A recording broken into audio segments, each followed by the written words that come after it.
এই যে বসুন্ধরা স্মার্ট সিটির পাশে 300 ফিটের যে গণসংবর্ধনা মঞ্চ, সেই মঞ্চ পর্যন্ত নেতাকর্মীদের আসলে লাখ লাখ নেতাকর্মী ঠিক এই মুহূর্তে অবস্থান করছেন। যদি বলি যে ঠিক অপেক্ষা, কখন আসবে কবি, কখন আসবে দেশের ভবিষ্যৎ কাণ্ডারি, এমন একটি অপেক্ষা, এবং সেই অপেক্ষার অবসান হয়তো কিছুক্ষণের মধ্যেই হবে।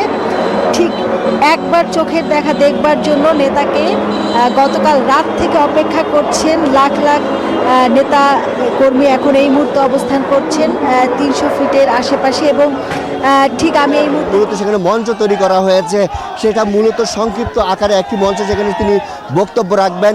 একই সাথে এখানকার যারা উপস্থিত যে নেতাকর্মীরা রয়েছেন তারা বলছেন যে তারেক রহমানের যেই গত 16 বছর তারেক রহমান যেভাবে মানুষের স্বার্থে কথা বলেছেন, গণতন্ত্র পুনরুদ্ধারে তিনি কথা বলেছেন, মানুষের অধিকার রক্ষায় তিনি কথা বলেছেন, সেই প্রচেষ্টা, সেই যে তার যে আকাঙ্ক্ষা, সেই আকাঙ্ক্ষা ভবিষ্যতে আগামী যে ভোট রয়েছে, নির্বাচন রয়েছে, সেই নির্বাচনের মাধ্যমে মূলত তার যে আকাঙ্ক্ষা, সেই আকাঙ্ক্ষা বাস্তবায়ন হবে, এমনটা কিন্তু বলে আসছেন। আপনারা দেখছেন যে কড়া নিরাপত্তার মধ্য দিয়ে তারেক রহমানের যে গাড়িবহর, সেই গাড়িবহরটি 300 ফিটের দিকে হচ্ছে এগিয়ে যাচ্ছে। পূর্বাচলে যে 300 ফিটের যেই পূর্বাচলে 300 ফিটের দ্রুত পিছনের দিকে যান।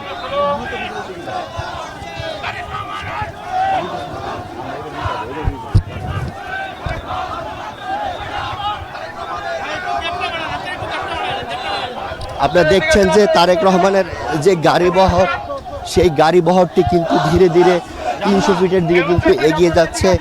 একই সাথে হচ্ছে আপনারা দেখছেন হাজার হাজার নেতাকর্মীরা কিন্তু এগিয়ে যাচ্ছেন। একই সাথে হচ্ছে